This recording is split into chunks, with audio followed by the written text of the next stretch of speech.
What's up, everybody? It's Alex from Heavy New York. We are at the St. Vitus basement. We just wrapped up an awesome interview with Tumult, and now we are here with Superstition. Thank you all for being here. Yeah, thank you. Yeah.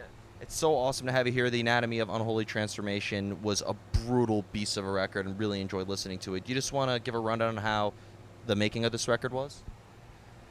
Sure, I mean, it's just the culmination of various influences. We are really into that early nexus, kind of in the late 80s, before there was any real demarcation between black and death metal. But primarily, we're influenced by the early American bands, Possessed, the Mike Browning era Morbid Angel, Mike Browning's Incubus, same with early Nocturnus, the Science of Horror demo, that kind of stuff. So that's primarily our big influence.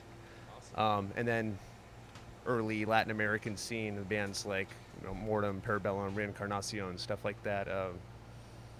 Sepultura, Sarcophago certainly play a big part in our music. Yeah. It actually, for some reason, the record did remind me a little bit of like the Morbid Visions and maybe Schizophrenia era of Sepultura. Yeah, absolutely. Yeah, just some of that just simple, demented, just riff forward stuff is really what we're going after. Was that like a preconceived idea when making this record, or did things like come very organically? Like, was there like maybe improvising involved with making this? I mean, I feel like we definitely know what we're into and what we're going for, but some of it wasn't necessarily planned and just worked out in that way. So I think, playing in some of our other previous bands, playing black metal and different things like that, some of that stuff came out of the woodwork a little bit in our sound. So. Yeah, I thought it was very raw and atmospheric, but also very technical at the same time. I feel like it does have that Morbid Angel versus, like, I don't know, maybe a Norwegian black metal bridge to it as well. Yeah, we, in terms of our influences, didn't have much going on from Europe in this. We're pretty much focused in the Pan-American sound as we see it from the late 80s and maybe the early 90s, touching a little bit, but yeah. Interesting. I've noticed in this record you also had like those 3 like interluded tracks. I was curious, so was there a specific reason why you guys added that in there? I thought it really made the record like unique. Do they like signify like turning points in the record or something like that? Oh, not necessarily. I mean, I like bombastic death metal that has no gaps in it, but I feel like that atmosphere was an important part of our sound that we established from the beginning with our demo, was laden with interludes.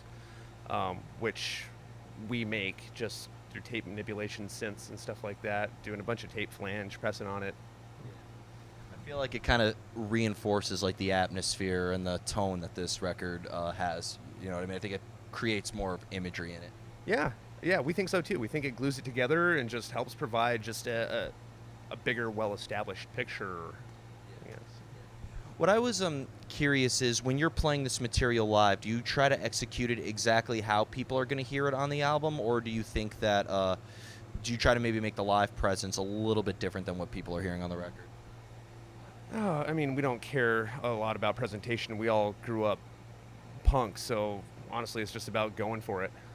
Yeah, just bringing it. Yeah, absolutely. We're not worried about making it sound exactly like it is on the record. Okay. I make subtle changes live with vocals, different things like that, different dive bombs, lead parts. It's all a little different each night. That's a good way to like troll your listeners. You should just go up and play like ballads the whole night. Yeah, there you go. Yeah.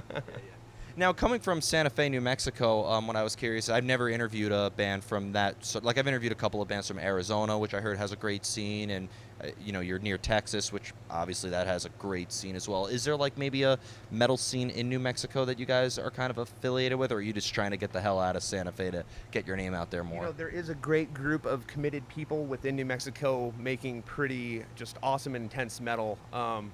It's not always in line with our vision of metal as we make it, but I think they're doing great things. They're getting out of the state. They're touring. They're doing cool stuff. We have this ripping punk in metal warehouse scene going on right now. So it's ultra DIY, super grassroots. It's awesome. Can't go wrong with that. No, not at all. Yeah, you bring it, like, even if you're playing death metal in a warehouse, it has like a constant punk vibe to it. Well, absolutely. And also just for younger people to be able to come and be involved is a huge thing. For me, I'm so happy for warehouse spaces growing up that I could go see punk and metal. I couldn't get into a bar growing up, but living in a rural state, there were always different locations available. Go see some raging punk bands in a warehouse, hang out. It's awesome. So before we go, I'd like to thank you so much for your time today. It's going to be an awesome show tonight. Is there just anything else with Superstition you would like to promote? We're heading to Europe. We're going to play Killtown. We're going to do a small tour with Taphos afterwards. We're just psyched to bring some evil, violent death metal in the early vein of the Americas. So thank you. Thank you, everybody. Yeah. Yeah, of course. Thanks so much.